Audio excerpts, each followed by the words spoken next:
দেখো সকালে উঠি টিফিনটা বানাতে শুরু করে দিয়েছি। তোমার পরোটা করছি। বড় মেয়ে আবার পরোটা বেলতে পারে না, গোল গোল করেই বেলে। আর ওর সাথে কুমড়োর তরকারি করছি। টিফিনটা করে তারপরে তোমার পুজো করব, স্নান করব, পুজো করব, তারপরে ছাদে যাব। আর তোমার দেখো মাগুর মাছ, শিঙি মাছ, কই মাছ একজনা দিয়েছে, সেগুলো হাজব্যান্ডকে ব্যাগে ভরে দিচ্ছি। হাজব্যান্ড নিয়ে যাচ্ছে, এগুলো বাইরে গিয়ে কেটে নিয়ে আসবে। শুভ সকাল বন্ধুরা, কেমন আছো সবাই? মামনি রূপকথার নতুন একটা ব্লকে তোমাদের সবাইকে স্বাগত। আর স্নান টান করে ছাদে চলে এসেছি। সকালে টিফিন বানালাম, কুমড়োর তরকারি আর রুটি। আজও বানালাম রুটি না, পরোটা বানালাম। আর একজনা কাল রাত্রেবেলা মানে আমাদের পরিচিত শিঙ্গি মাছ, মাগুর মাছ, কই মাছ দিয়ে গেছে জানো, সেই সব মাছ। এবার আমি অত মাছ কাটতে পারি না, প্রায় 2 কেজি এরকম হবে বোধ হয়, আমি জানি না। জলে ছিল তো, দিয়ে সেইগুলো আবার হাজব্যান্ডকে ব্যাগে ভরে দিলাম, দিয়ে আবার নিয়ে গেল, কাটাতে নিয়ে গেল। কেটে যা খাবে খাবে, ফ্রিজে ভরে রাখবো, কারণ দৈনিক ওই কাটা কে কাটবে বলো তো। নিয়ে গেল। তারপরে তোমার দেখো ছাদে এসেছি। কালকে এগুলো সব ওয়াশিং মেশিনে কাচা হয়েছিল, এগুলো সব মিলে দেওয়া হয়েছে। কালকে মেলে দেওয়া হয়েছিল, আধ শুকনো হয়েছিল, দিয়ে আবার মিলে দিলাম। আর তোমার প্রচণ্ড রোদের জোর হয়ে গেছে, ছাদে আর বেশি থাকা যাচ্ছে না জানো তো, প্রচুর রোদের জোর হয়ে গেছে। আর কত গোলাপ ফুটেছে দেখো একবার তোমরা। এই ঢাকাগুলো খুললাম, আবার গোলাপ ফুটেছে, দেখেছো? এইটাই শেষ, আর একটা ফুটবে না, এবারে দুটো একটা করে ফুটবে, দেখেছো? গোলাপগুলো ভেতরে ভেতরে গোলাপ হবে। এই গাছটা কত ফুটেছে দেখো, প্রচুর গোলাপ ফুটেছে, এত গোলাপ ফুটেছে মানে বলবার না।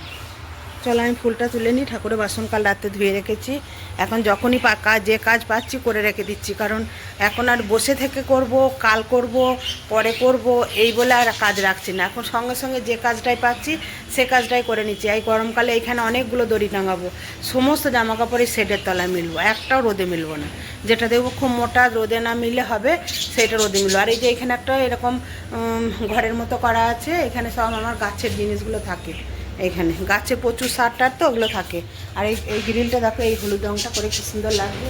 ছাদের গ্রিলটা হলুদ রঙটা এত ভালো লাগছে না, এটা গোল্ডেন হলুদ তো, দারুণ লাগছে। চলো সাজিটা নিয়ে ফুলগুলো তুলে নিই গা।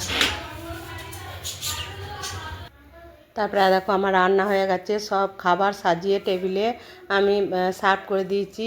আজকে আমি দুটো অনুষ্ঠান একসাথে করলাম। আজকে আমার ছোটো মেয়ের জন্মদিনটা পালন করলাম, আর তার সাথে আমার গিনি সোনার মামা ভাতটাও পালন করলাম। আর এটা ছোটো মেয়ের বার্থডে তোমার ডিসেম্বর মাসে, কিন্তু তখন আমি পুজো দিয়ে রেখে দিয়েছিলাম, করতে পারিনি। তাই এখন ওকে বার্থডেটা সেলিব্রেশন করছি। ওর দিদিভাই একটা কেক নিয়ে এসছে, দিয়ে কেকটা কাটা হবে। আর আমি ওকে একটু ওর যেগুলো ফেভারিট খাবার সেগুলো রান্না করে দিয়েছি, তার সাথে একটু পায়েস করে দিয়েছি। ও খেজুর গুড়ের পায়েস খেতে ভীষণ ভালোবাসে। হ্যাঁ, আর আমার গিনি সোনা কেমন দেখতে দেখো, ওর মাকে ওর বাপু আশীর্বাদ করছে, ও সেটা দেখছে দেখো কেমন। কেক কাটাটা তুলেছিলাম, সেটা তোমার ডিলেক্ট হয়ে গেছে, দিতে পারি নাই, কিন্তু আশীর্বাদ করছি, সব কিছু করছি, সেগুলো তোমাদেরকে দেখাচ্ছি। আর দেখো ওর বাপু ওর মাকে শুধু তাপ দিচ্ছে না, দু নাতনিকেও দিচ্ছে, দেখেছো কত পরিপাটি করে দিচ্ছে। আর ওকে দেখো কী কাণ্ড করছে, ওকে নিয়ে তো সব সময় এরম করবে, আমার গলু সোনাকে নিয়ে। তারপরে দেখো আমার মেয়েরা কিছু না হোক বাবা মাকে প্রচণ্ড ভক্তি শ্রদ্ধা করে জানো তো। বাইরে বেরুলেই বাবা মাকে প্রণাম না করে ওরা বেরোয় না, এটা তোমাদের আগেও বলেছি, আবার বললাম। তো চলো তাহলে মেয়েকে একটু আশীর্বাদ করে নিই, এটুকুই তো থাকবে। ধরো যতই আড়ম্বর করো, কিন্তু মা বাবার আশীর্বাদটাই স্মরণীয় হয়ে থাকবে, সারা জীবন থাকবে।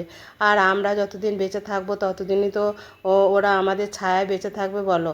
ওরা বাবা মায়ের কাছে সারা জীবনই ছোট সন্তানরা, বা সন্তানটা কোনো দিন বাবা মায়ের কাছে বড় হয় না, বুড়ো হয়ে গেলেও তারা বুড়ো হয় না। হ্যাঁ, ওর বাপি আবার দেখো 500 টাকা নিয়ে এসে দাঁড়িয়ে আছে। আর ছোটো মেয়ে যে কুর্তিটা পরে রয়েছে, ওইটা আমি ওকে এই জন্মদিনে গিফট হিসেবে দিয়েছি। হ্যাঁ, আমিও একটা নিয়েছি, আমরা 3 মা মেয়ে এক রকমের কুর্তি নিয়েছি জানো তো। বড় মেয়ে, ছোটো মেয়ে আর আমি এক রকমের নিয়েছি। বড় মেয়ের সাইজ আলাদা, ছোটো মেয়ের আর আমার সাইজ এক। দিয়ে দেখো ওরা ও দিদিভাই ওকে কেক খাইয়ে দিচ্ছে, ও আবার দিদিভাইকে কেক খাইয়ে দিচ্ছে। আর দু বোনে ভীষণ ভাব জানো তো, কোনো কিছু কিনলেই হচ্ছে, দিদিভাই তুই আমার জন্য যেন কিনে রাখবি, দিদিভাই তুই এইটা নিয়েছিস আমার জন্য রাখিস নি। দুই বোনে জানো তো 8 বছরের ছোটো বড়ো, কিন্তু কেউ বলবে যে ওরা 8 বছরের ছোটো বড়ো। হ্যাঁ, বড়ো মেয়েতে ছোটো মেয়েতে 8 বছরের ছোটো বড়ো জানো তো। আর আমার গিনি সোনা কেমন বসেছে দেখো, এবারে ও ভাত খাবে। ওর মাসিকে মনি বলে, ওর মা বলেছে মনি বলবি, মনি ওকে ভাত খাই দেবে। দেখো ও মিষ্টিটা কেমন ধরেছে তোমরা দেখো একবার, দেখো এই দেখো, দেখেছো মিষ্টিটা মুখে ভরতে আছে, কিন্তু ওকে তো দেওয়া যাবে না এসব। ওই একটা ভাত টিপে খাইয়ে দেওয়া হবে, ভাতটা এরকম করে টিপে দেওয়া হবে। আর ডাক্তারে বলেছে এখন ভাত ওকে দেওয়াই যাবে না, কারণ ওকে এখন স্যারিলাকটা দিয়ে অভ্যস্ত করতে হবে, তারপরে ওকে ভাত দেওয়া যাবে। ওই জন্য ওকে এখন আর ভাতটা দিই না, ওকে স্যারিলাকই দেওয়া হয় দুবার করে। ভাত ওই একটা টিপে দেওয়া হচ্ছে, কারণ দুদিন আগে প্রচণ্ড ওর পায়খানা হয়েছিল। বললো না ভাতটা এখন দুদিন পরে দিতে, দাঁতটা টুটুক আর ও একটু খেতে অভ্যস্ত হোক, তখন মানে ভাত দেওয়া হবে। আমি নাহলে দুদিন আমি একদম তোমার ভাত ছেঁকে দিচ্ছিলাম, ডাক্তার বলছে ওই রকমভাবে দেওয়াই যাবে না, ভাত ছেঁকে দেওয়াই যাবে না, একদম ভাতটা গলা গলা করে মানে চটকে ওকে খাওয়াতে হবে। যখন ও খেতে সেটা ঠিক শিখবে তখন দেবে না। আর ওই জন্য পায়েস করেছি, ওই জন্য পায়েসের চামচটা বড় মেয়েকে বললাম ভাতগুলো ঝেড়ে ওকে একটু খাইয়ে দে, আর আমি আমার মেয়েকে খাইয়ে দিচ্ছি পায়েসটা। দেখো আমি মেয়েদের জন্মদিন হলেই আমি একটু করে ওদের পায়েস খাইয়ে দিই, আর ওদের জন্মদিনে আমি পায়েসটাই মনে হয় যেন এটাই আমার ওদের জন্মদিনের সবথেকে বড় উপহার। সব হলো, রান্না বান্না করেছিলাম। আজকে ছোটো মেয়ের বার্থডে আজকে ছিল না, কিন্তু ছোটো মেয়ের বার্থডে হয়ে গেছে তোমার ডিসেম্বরের কত তারিখে যেন, ডিসেম্বরে ওর বার্থডে, ডিসেম্বরে হয়ে গেছে। কিন্তু তখন তার কিছু করতে পারিনি, পুজো দিয়ে রেখে দিয়েছিলাম। দিয়ে এবারে সন্তান তো, মা একটু পায়েস রান্না করে দিলেও না সন্তানটা খুশি হয়। হ্যাঁ, দিয়ে বলতো মা তুমি আমাকে গেলে পায়েস করে দেবে তো, মা আমার বার্থডে পালন করবো, তুমি হ্যাঁ তুই আয় আমি করবো। দিয়ে বড় মেয়ে কেক নিয়ে এলো, আর তোমার আমি একটু যেগুলো খেতে ভালোবাসে বললে মা বেশি কিছু রান্না করবে না, ওই যা পারলাম তাই ভাজাভুজি একটু রান্না করলাম। ও লাউ শাক পোস্ত খেতে ভীষণ ভালোবাসে, ওই জন্য লাউ শাক পোস্ত করে দিলাম, সব রকম 5 রকম ভাজা করে দিলাম, আর মাছের কালিয়ার মতো করেছিলাম, আর তোমার পায়েস মিষ্টি এসব হয়েছিল, দই এনেছিল বড় মেয়ে। আমাকে কিছু করতে হয় না, ওর দিদিভাই একাই 100। হ্যাঁ, দিয়ে তোমার কলা, আর আজকে ওর সাথে ওর মেয়ে মামা ভাতটা যেটা খায় ওকে ওইটা আজকে দুটোই করে দিলাম একদম, ওর মেয়েকেও আলাদা করে করে দিলাম আর ওকেও করে দিলাম। এবার মানে কত বেলায় রান্না বসিয়েছি জানো তো, সকালবেলা উঠেছি 7:30টায়, কিন্তু কি বলতো কোন দিক যে সময়টা পেরিয়ে যাচ্ছে কিছু বুঝতে পারছি না, একটার পর একটা কাজ করে যাচ্ছি, কি হচ্ছে না হচ্ছে কিছু বুঝতে পারছি না। তবে টিফিনটা আমাদের বাড়িতে টিফিনটা করতে হয়, তো টিফিনটা না করলে আমার হাজব্যান্ড খেতে পারে না, মেয়েরা খেতে পারে না। ওই যে বললাম সকালে কুমড়ো তরকারি আর পরোটা করে দিলাম, দিয়ে তারপরে জামা কাপড় ভিজিয়ে স্নান করে পুজো করতে গেলাম। এবার পুজো করতেও তো একটু দেরি হয় বলো, গোপাল আছে দুটো, তাদেরকে তুলবো, স্নান করাবো, তারপরে তোমার জামা কাপড় পরাবো, তারপরে পুজো দেবো, তারপরে আজকে সোমবার বাবা মহাদেবের মাথায় একটু জল দিলাম, সেগুলো করতে করতে অনেকটা দেরি হয়ে যায়। হ্যাঁ চলো তাহলে আজ পুজো তোমাদের দেখাতে পারিনি, উপরে গিয়েছিলাম ফুল তুলেছি সেইটুকুই দেখিয়েছি। যাই হোক প্রতিদিন তো সব কিছু দেখানো সম্ভব হয় না। দিয়ে এবারে ধরো আমার গিনিকে আর ওর মাকে আমি লাউ কলা, তারপরে আমার ফাইবারের সেট আছে সব, ওইগুলো বার করে খেতে দিয়েছিলাম।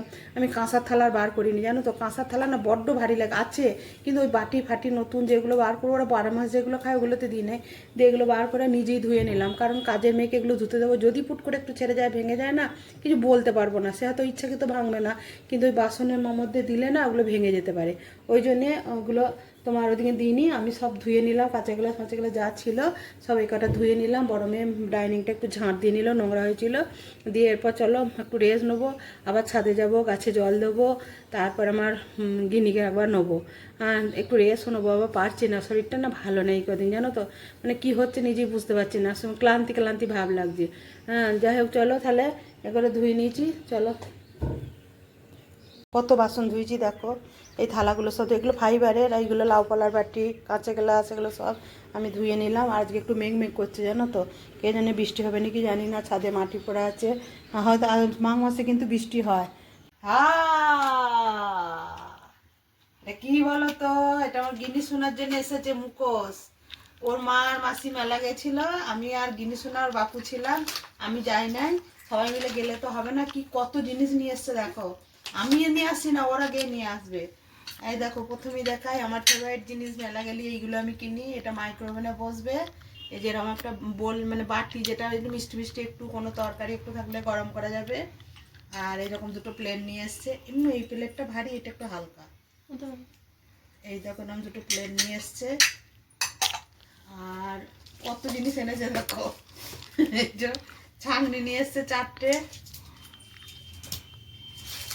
এক গাদা চাবি রিং নিয়ে এসছে রায়ের জন্য, এই যে রায়ও গিয়েছিল, এগুলো এরকম ঢাকা দেওয়ার এরকম নিয়ে এসছে এই যে এইগুলো ঝাঁপিগুলো,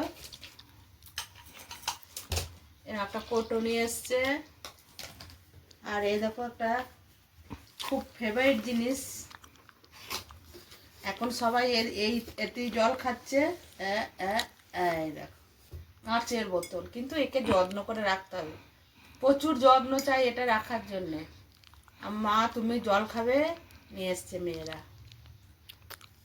আমি কি করে যত্ন করবো জানি না, আমার তো ভীষণ ভয় লাগছে। কাপগুলোই ধুই যখন কত মানে ভয় ভয় ধুই।